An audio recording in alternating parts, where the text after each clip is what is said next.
الحمدللہ رب العالمین والصلاة والسلام علی سید الانبیاء والمرسلین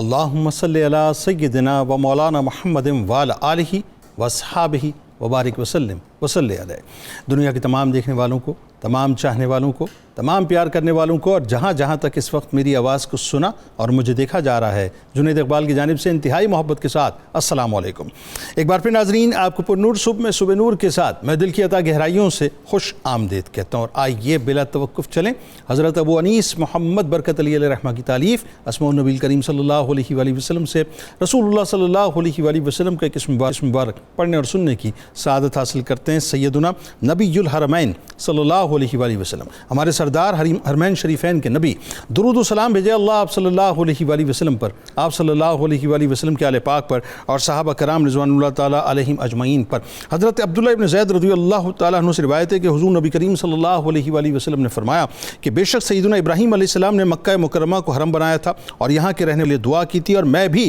مدینہ منورہ کو اسی طرح حرم بنا رہا ہوں۔ اور مزید آپ صلی اللہ علیہ وآلہ وسلم نے فرمایا کہ اللہ تعالیٰ نے مدینہ منورہ کو تمام بیماریوں سے محفوظ کر لیا، اور اس میں نہ طاعون داخل ہو سکتا ہے نہ دجال داخل ہو سکتا ہے۔ جناب آغاز کرتے ہیں، اور ہمارے ساتھ آپ جڑے رہیے کیونکہ آج چلیں گے انشاءاللہ صحابی رسول حضرت ثمامہ بن اسال رضی اللہ تعالی عنہ کی بارگاہ میں، اور انتہائی ایمان افروز آپ کی زندگی ہے۔ ناظرین کرام، ایک بات تو آپ کیٹیگوریکل ذہن میں رکھیے کہ صحابہ کرام رضوان اللہ تعالی علیہم اجمعین کی قبیل فدائیت کی، جانثاریت کے معاملے میں اور صدق و وفا کے معاملے میں ایسے حسین رنگ اپنے دامن کے اندر سموئے ہوئے ہے جس کی مثال اس پوری کائنات میں کسی کے ساتھیوں میں نہ ہی کسی کے غلاموں میں نظر آتی ہے۔ یہ وجہ ناظرین کہ سرور دو جہاں صلی اللہ علیہ وآلہ وسلم کے صحابہ، یعنی صحابہ کا جو جہاں ہمیں نظر آتا ہے، اس جہاں کے اندر ایک سے ایک بڑھ کر تارہ ہمیں نظر آتا ہے۔ تاریخ بتاتی ہے کہ سرور دو جہاں صلی اللہ علیہ وآلہ وسلم نے 6 ہجری میں دعوت دین کے دائرے کو وسیع کرنے کا ارادہ فرمایا، اور اس سلسلے میں خاتم الانبیاء نے عرب قوم کے حکمرانوں کو 8 دعوتی خطوط لکھ کے آپ صلی اللہ علیہ وآلہ وسلم نے جن حکمرانوں کے پاس یہ خطوط ارسال فرمائے تھے، ان میں سے ایک حضرت ثمامہ بن اسال رضی اللہ تعالی عنہ بھی تھے۔ حضرت ثمامہ بن اسال رضی اللہ تعالی عنہ کو ناظرین اہم حکمرانوں میں شامل کرنا اور ان کے یہاں دعوت خطوط روانہ کرنا، یعنی بنیادی طور پر حیرت انگیز اور قابل تعجب اس لیے نہ تھا کہ وہ نہایت با اثر بھی تھے، یعنی ڈومینیٹنگ تھے، اور انتہائی اہم شخصیت کے مالک بھی تھے، اور وہ دور جاہلیت میں عرب کے ایک حکمران بنو حنیفہ کے زیر، یعنی انتہائی یوں سمجھ لیجئے کہ بہت ہی زیادہ اثر رکھنے والے رئیس بھی تھے، اور وہاں کے بادشاہوں میں بھی شامل ہوتے تھے۔ اب یہ ذہن میں رکھیے ناظرین کہ انتہائی مالدار بھی تھے، اور ان کی شخصیت کا اپنا ایک اثر تھا، ساتھ ہی ساتھ اس وقت وہ اسلام کے بڑے دشمنوں میں سے بھی ایک تھے، اور اسلام سے شدید نفرت بھی کرتے تھے۔ لیکن وہی بات ہے کہ قدرت جس پر کریم ہو جائے، یا قدرت جس کو اپنے لیے چن لے، دین جس کو اپنے لیے چن لے، اور جس کو اللہ تبارک و تعالیٰ منتخب فرما دے ناظرین، پھر اس کے ذمے کچھ کام بھی لگ جایا کرتے ہیں، اور اس کے گلے میں غلامی رسول صلی اللہ علیہ وآلہ وسلم کا پٹا بھی ڈال دیا جاتا ہے۔ اب ذہن میں رہے کہ یہ وہی حضرت ثمامہ بن اسال رضی اللہ تعالیٰ عنہ ہیں جن کے ہاتھوں سے مسلمان شہید ہوئے، اور جو اسلام کے اور مسلمانوں کے بلکہ سرور دو جہاں صلی اللہ علیہ وآلہ وسلم کے جانی دشمن تھے، مگر جب قدرت ان کو اسیر بنا کر بارگاہ نبوی صلی اللہ علیہ وآلہ وسلم میں لے گئی، اور جس وقت ان کو ستون سے باندھ دیا گیا، اور 3 دن تک سرور دو جہاں صلی اللہ علیہ وآلہ وسلم کی کرم نوازیاں ان پر ہوتی رہیں،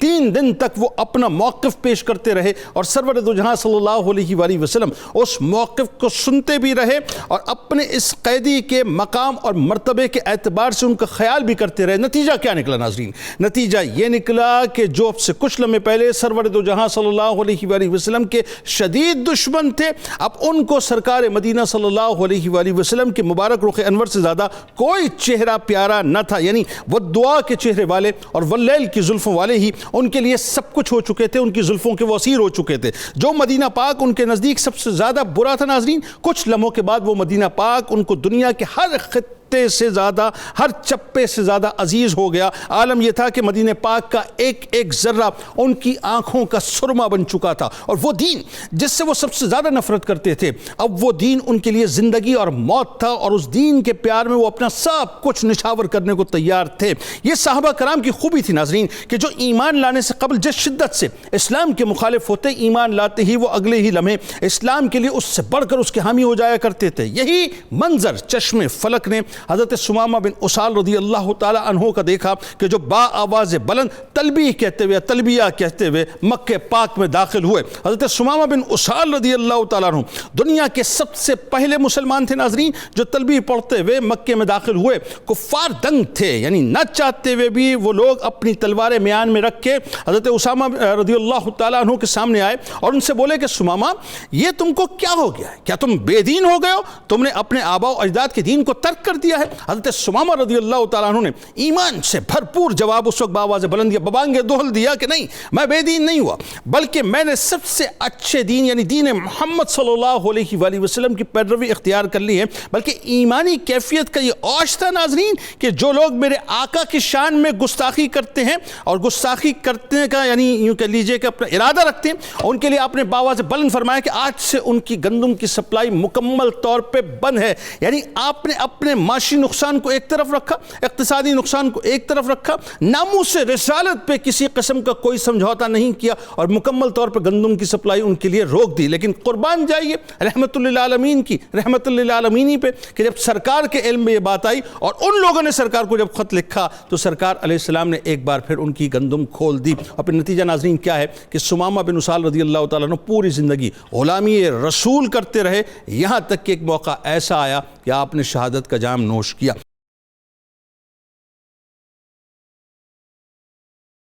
سب سے پہلے پروفیسر صاحب آپ سے، اور ظاہر یہ وہ موقع ہے کہ آج ظاہر ناموس رسالت پہ بات ہوگی، آج ختم نبوت پہ بھی بات ہوگی، اور آج بنیادی طور پہ اس بات پہ بھی بات ہوگی کہ چند ٹکوں کا جو فائدہ ہے یہ اپنی جگہ، لیکن ناموس رسالت سے بڑھ کے اور ناموس دین سے بڑھ کے کچھ بھی نہیں ہے۔ لیکن سب سے پہلے سرکار مدینہ صلی اللہ علیہ وآلہ وسلم نے ایک خاص اسٹریٹجی جو اختیار کی کہ عرب کے مختلف بادشاہوں کو، حکمرانوں کو جو خطوط لکھے تقریباً 8 کے قریب، حضرت ثمامہ بن اسال رضی اللہ تعالیٰ عنہ ان کو بھی اس میں شامل کیا۔ اس کی وجہ کیا تھی؟ اور حضرت ثمامہ رضی اللہ تعالیٰ عنہ کے بارے میں پہلے یہ بھی بتائیے کہ اسلام لانے سے پہلے جو آپ کی دشمنی تھی وہ کس حد تک تھی، آپ کا قبیلہ جو ہے اس کا انٹروڈکشن کیا ہے، دین اس کے بعد جا کے ان کے ایمان پہ بات کرتے ہیں، بتائیے۔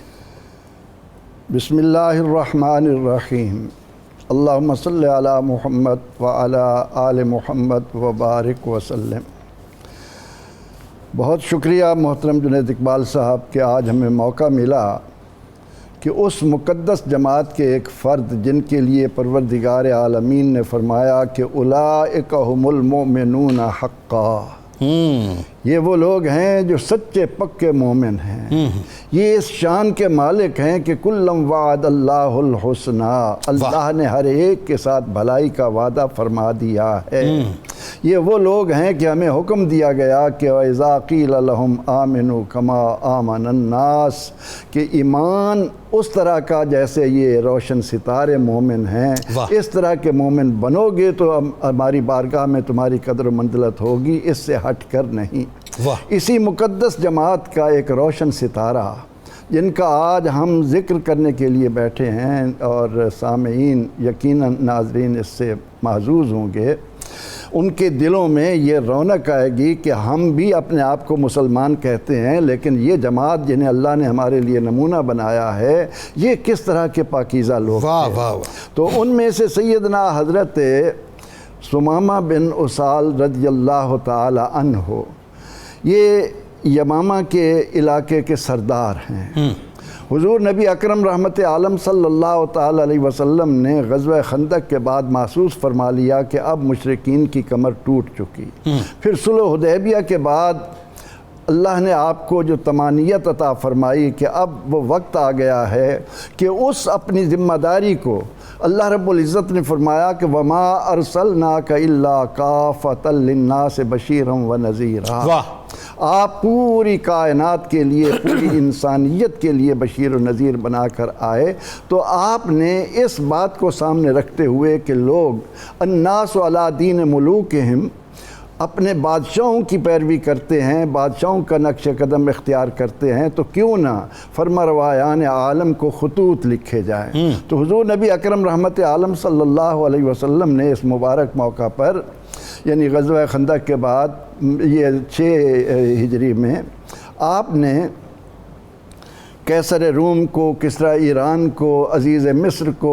دیگر کو جہاں خطوط لکھے تو وہاں آپ نے یمامہ کے اس سردار کو جس کا نام سمامہ بن اسال ہے اور یہ قبیلہ بنو حنیف کا سرکردہ سردار تھا، ان کا لیڈر تھا، اور اس کا وجود بیان کرتے ہوئے علماء نے لکھا ہے کہ خوبصورت چہرہ، لمبا قد، توانا جسم، بھرا ہوا سینہ، اکڑی ہوئی گردن، اٹھی ہوئی نگاہیں اور حکمرانی کے سارے عیب اس کے اندر موجود تھے۔ ٹھیک، اس کا ابو امامہ سمامہ بن اسال بن نعمان بن سلمان اس کا نسب بیان کیا گیا۔ قبیلہ یہ جو حنیف ہے اس کو ربیہ کی ایک عظیم شاخ قرار دیا گیا ہے۔ اب یمامہ کا علاقہ زرعی تھا اور وہاں پر یہ سردار تھا، اور مکے والے، یہ ابھی ایمان لانے سے پہلے کا آپ ذکر کر رہے ہیں؟ جی، ایمان لانے سے پہلے، یعنی یہ اس کا جو علاقہ ہے وہ زرخیز تھا، اور مشرکین مکہ کی بدولت اس کو جب حضور سید عالم صلی اللہ علیہ وسلم تو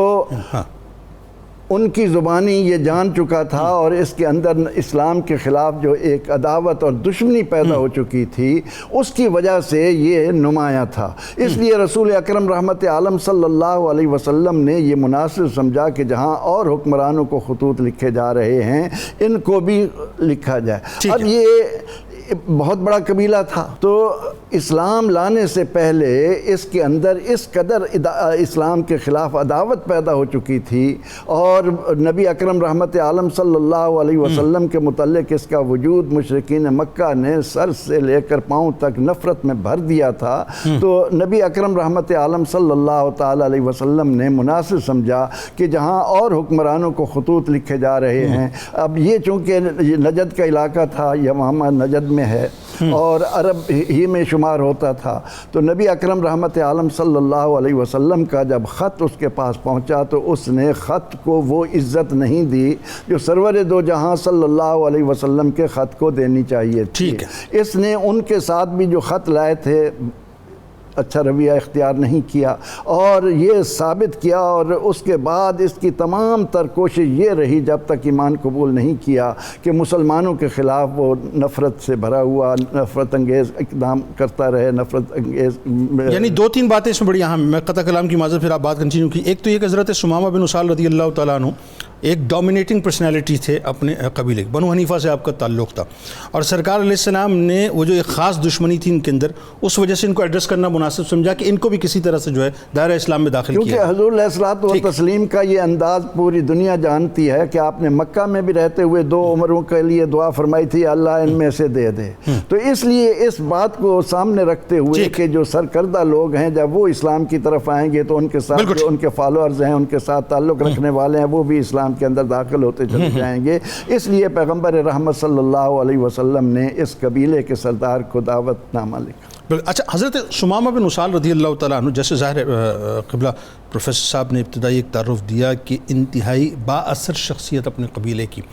اور یہ سرکار مدینہ صلی اللہ علیہ وآلہ وسلم کی اسٹریٹجی صلح حدیبیہ کے بعد ظاہر ہے بہت زیادہ کھل کے سامنے آئی، لیکن یوں کہیے کہ اپنا غزوہ تبوک کے بعد جو ہے غزوہ خندق کے بعد جو ہے سرکار علیہ السلام نے یہ پلاننگ کر لی تھی کہ اب اس طرح سے جو ہے ہمیں ایکسلریٹ کرنا ہے۔ حضرت سمامہ بن اسال رضی اللہ تعالیٰ عنہ پیور ایسا معلوم ہوتا ہے کہ جس سے قدرت کی خاص بنت ہیں کہ ان کو بارگاہ مصطفیٰ صلی اللہ علیہ وآلہ وسلم میں جیسا ہے نا قدرت کھینچ کے لاتی ہے، یعنی ایک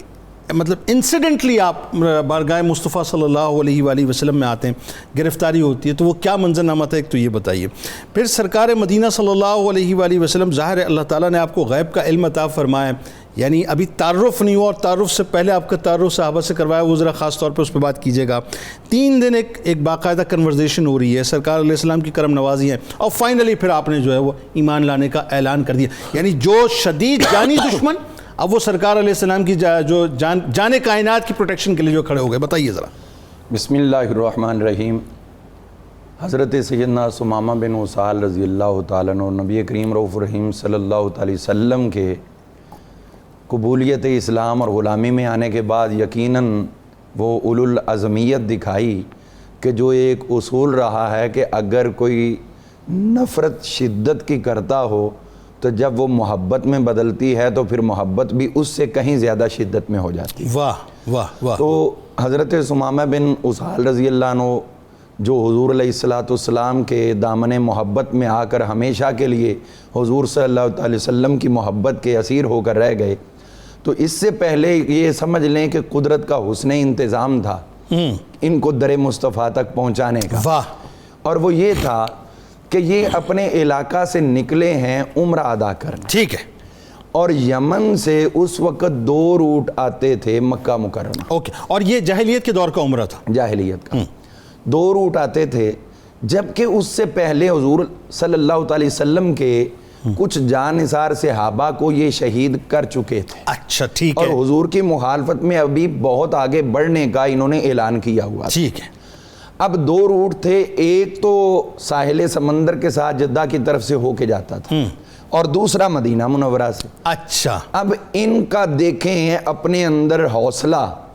کہ جن کے عاشقوں کو شہید کیا اسی رستے سے یہ گزرنا چاہ رہے ہیں۔ اوکے، اب حضور صلی اللہ علیہ وسلم نے حالات کی مناسبت سے مدینہ منورہ کی حفاظت کے لیے جگہ جگہ پر دستے تعینات کیے ہوئے تھے، اوکے،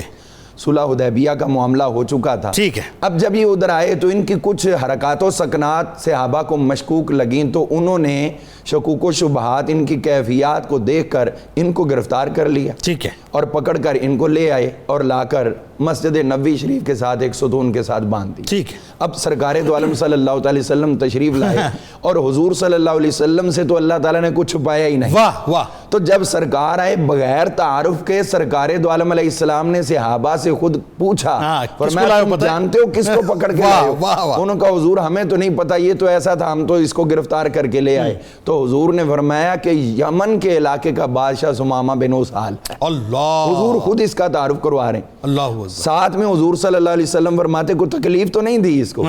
اب دیکھیے حضور علیہ السلام کی شان رحمت للعالمین اپنے صحابہ کے قاتل کے لیے فرما رہے ہیں کہ تم نے اس کو کوئی تکلیف تو نہیں دی۔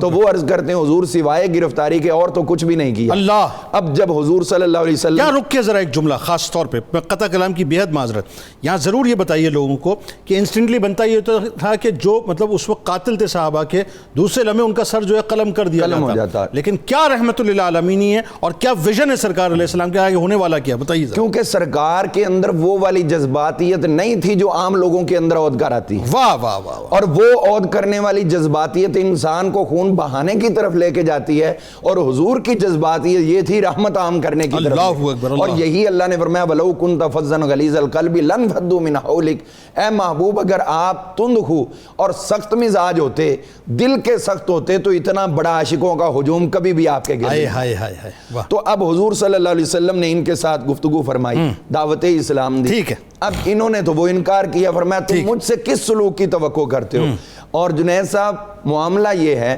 کہ یہی جملہ اس کے بعد حضور نے مکہ میں بھی بولا تھا، جواب وہی تھا، اور یہی جملہ اس سے پہلے یہاں بولا ہے تو جواب وہی ہے۔ عرض کرتے ہیں حضور اگر مجھے قتل کریں گے تو آپ کے صحابہ کا قاتل ہوں، میری سزا یہی بنتی، بالکل ٹھیک ہے، اور پھر اگر آپ مہربانی کریں گے تو ایک ایسے بندے پہ کریں گے جو احسان کا شکریہ ادا کرنے والا ہے، ٹھیک ہے، اور اگر یہ بھی نہیں کوئی مال وغیرہ لینا تو آپ جتنا مال چاہیے دے دیں گے، ٹھیک ہے۔ حضور صلی اللہ علیہ وسلم اس کے اندر بیٹھا ہوا وہ ایک انسان جگا رہے تھے کہ ابھی وہاں تک لمس نہیں پہنچا اور پہنچانا چاہ رہے ہیں، اور میں اچھا چھوڑ دیا، تینوں باتوں کو ٹھکرا دیا، تشریف لے آئے۔ صحابہ سے کہا ان کے کھانے پینے کا آرام کا خیال رکھنا ہے، اور ان کے اوپر جو تعینات تھے رات کو ان کو باقاعدہ بستر دیا جاتا اور یہ وہاں پر آرام کرتے، اور بلکہ حجرہ مبارک سے میرا خیال ہے کھانا بھی آتا تھا، کھانا بھی حضور علیہ السلام، اور ایک اونٹنی جو ہے باقاعدہ دودھ، اونٹنی حضور کی ذاتی اونٹنی جو ہے اس کا دودھ آتا تھا، کیا بات۔ اب قاتل صحابہ کا ہو اور اس کے اوپر اتنی شفقتیں کی جا رہی ہوں۔ اب اس کے بعد دوسرے دن آئے تو پھر حضور علیہ السلام نے پوچھا، انہوں نے وہی جواب دیا، تیسرے دن آئے تو پھر وہی جواب دیا۔ اب حضور علیہ السلام کی نگاہ نبوت دیکھ چکی تھی کہ جو اس کے اندر ہم عشق و محبت کی آگ جلانا چاہتے تھے وہ اب جل چکی ہے، اب اس کو کھلنے کا موقع دینا چاہیے، تو وہ ان کو کھولنے کا حکم دے دیا، اور میں جاؤ ثمامہ اگر اب بھی ہمارا پیار تمہارے دل میں نہیں جاگتا تو ایسے لوگوں کو تو ہم اپنے پاس رکھنا بھی نہیں چاہتے، جاؤ چلے جاؤ، ہم بغیر کسی وجہ کے تمہیں آزاد کر رہے ہیں۔ اب جی وہاں سے نکلے تو وہ دل کے اندر وہ ایک تمنا بھڑک اٹھی جس نے غسل کر کے باوقار انداز میں دوبارہ در مصطفیٰ پہ حاضری کے لیے پہنچا دیا، اور وہ یہی تمنا آرزو لے کر حضور علیہ السلام کے سامنے آئے۔ اور باواز بلند کلمہ طیبہ پڑھتے ہوئے کہا حضور اس وقت سے پہلے آپ کے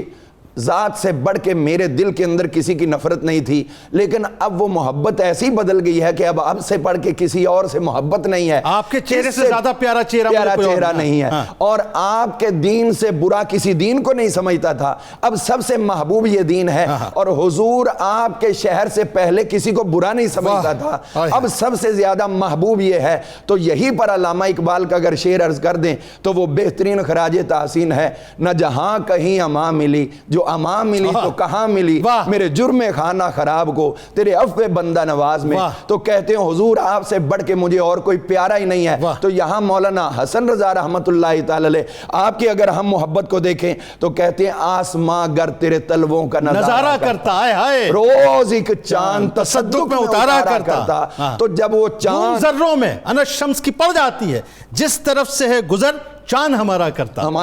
اور چھپ گیا چاند نہ آئی تیرے دیدار کی بات، اگر سامنے ہوتا تو وہ بھی نظارہ کرتا۔ تو یہ ہے حضور علیہ السلام کا وہ پیار محبت جس نے ان کے دل کے اندر ایسی محبت کی شمع روشن کی کہ پھر کہتے ہیں اب کائنات جاتی ہے تو جائے، حضور کا دامن میرے ہاتھ سے نہیں جائے۔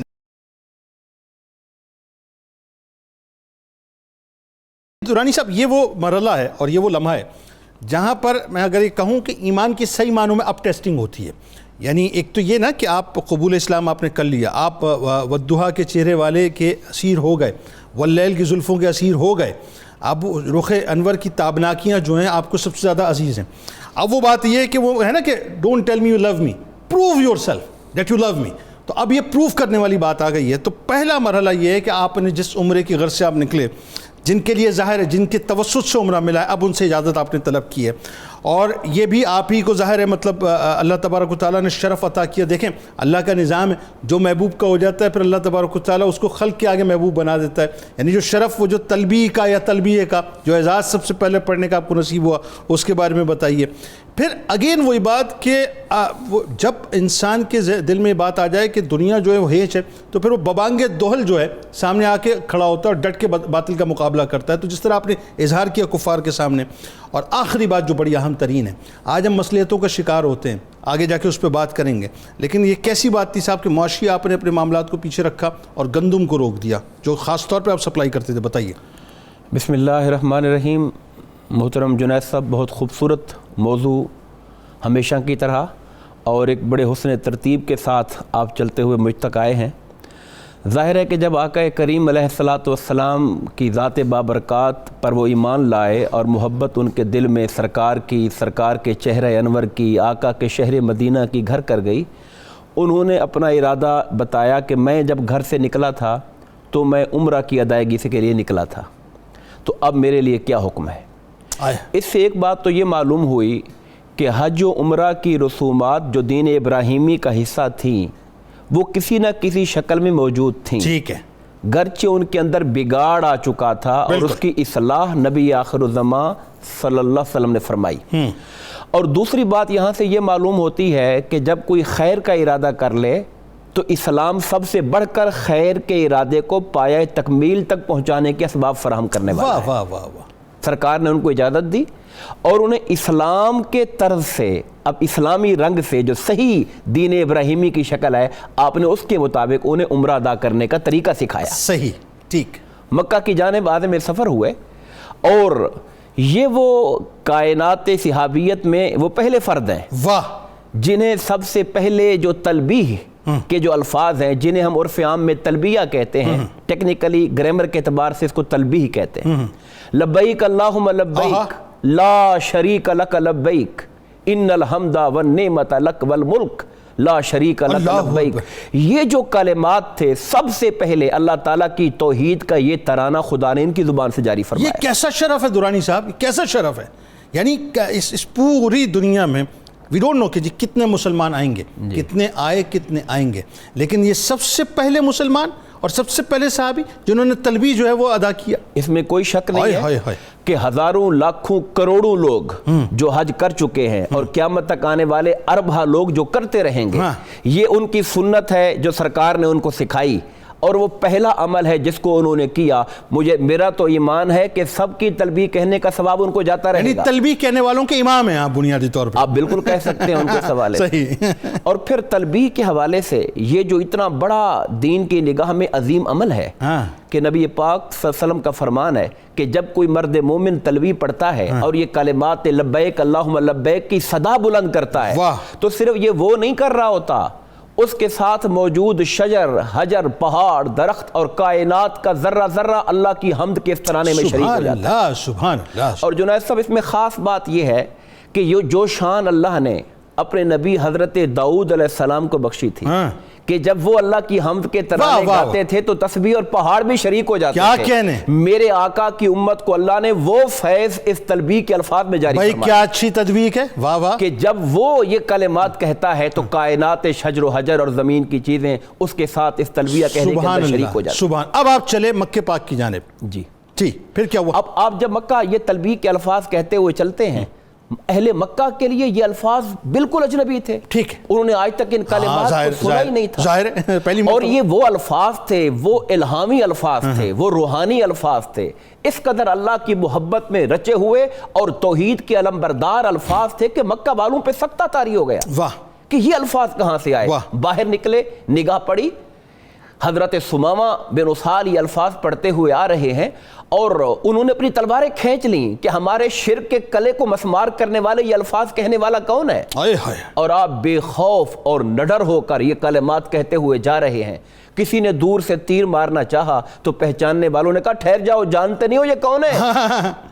یہ سردار یمامہ ہے. اگر ان کو تکلیف پہنچ گئی تو ہمارا جو کھانے پینے کا سامان ہے، ہمارا جو وسائل ہیں گندم کے اور دیگر چیزیں کھانے پینے کے اسباب ہیں، اس کا روٹ ہے یہ، اور منڈی وہاں سے سامان آتا ہے. اگر ان کو نقصان پہنچا تو ہمارا تو سامان بند ہو جائے گا. یہاں پہ قطع کلام کی معذرت، یہاں پہ یہ بات بھی ثابت ہو گئی کہ اگر معاشی طور پہ آپ مضبوط ہوتے ہیں نا تو پھر آپ کے عقائد کے اندر جو کوئی خلل ڈالنے کی کوشش نہیں کرتا. ظاہر ہے جی، جو دنیاوی اسباب ہیں ان اسباب کا اختیار کرنا یہ بھی تو دین کا حصہ ہے. ان اسباب کے اندر یہ بات بھی شامل ہے کہ آپ کا اگر دشمن فتنہ پیدا کرتا ہے اور دین حق کو روکتا ہے تو اپنے دین حق کی سربلندی کے لیے آپ ان کلمات کو استعمال کرتے ہیں. تو ان لوگوں نے جب آپ کو گرفتار کرنا چاہا تو ان کے سرداروں نے روکا اور آپ نے بڑے تذک و احتشام کے ساتھ اللہ کے گھر کا عمرہ ادا کیا. ان سے کہا، لوگوں نے کہا کہ آپ بے دین ہو گئے، اپنا دین چھوڑ دیا. آپ نے کہا میں نے اپنا دین نہیں چھوڑا، میں نے جو سچا دین محمدی ہے وہ اختیار کر لیا. اور یاد رکھو اگر تم اس دین پر نہ آئے اور تم نے اس نبی آخر الزمان کی اطاعت کو قبول نہ کیا اور ایمان نہ لے کر آئے تو یاد رکھنا گندم کا ایک دانہ بھی تمہاری طرف میں نہیں آنے.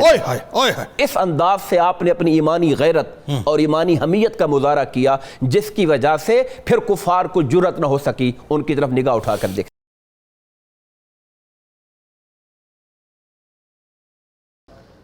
ابو امامہ سمامہ پریوں کرم ہوا رب دو سرا کا. ابو امامہ سمامہ پریوں کرم ہوا رب دو سرا کا. جہان ظلمت وہ چھوڑ کر وہ بنا تھا پروانہ مصطفیٰ کا. جہان ظلمت وہ چھوڑ کر وہ بنا تھا پروانہ مصطفیٰ کا. اور ملی شقاوت کے بدلے اس کو رسول رحمت کی خاص رحمت. ملی شقاوت کے بدلے اس کو رسول رحمت کی خاص رحمت تھی. پائی ایمان کی خاص دولت ملا خزانہ اسے رضا کا. تھی پائی ایمان کی خاص دولت ملا خزانہ اسے رضا کا. اور نبی کے دشمن مسیلمہ کو تھا رسوا کرنے میں آگے آگے، نبی کے دشمن مسیلمہ کو تھا رسوا کرنے میں آگے آگے، تھا پہرا دیتا رہا ہمیشہ سمام محبوب کبریا کا، تھا پہرا دیتا رہا ہمیشہ سمام محبوب کبریا کا۔ نبی کے دشمن مسیلمہ کو تھا رسوا کرنے میں آگے آگے،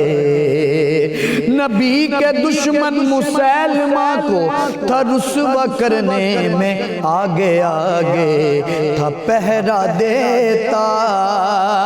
رہا ہمیشہ سمام محبوب کبریا کا، اور خدا کی رحمت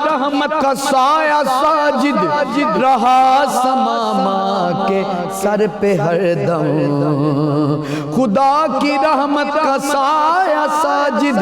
رہا سماما کے سر پہ ہر دم، ہوا زمانے میں محترم ہے،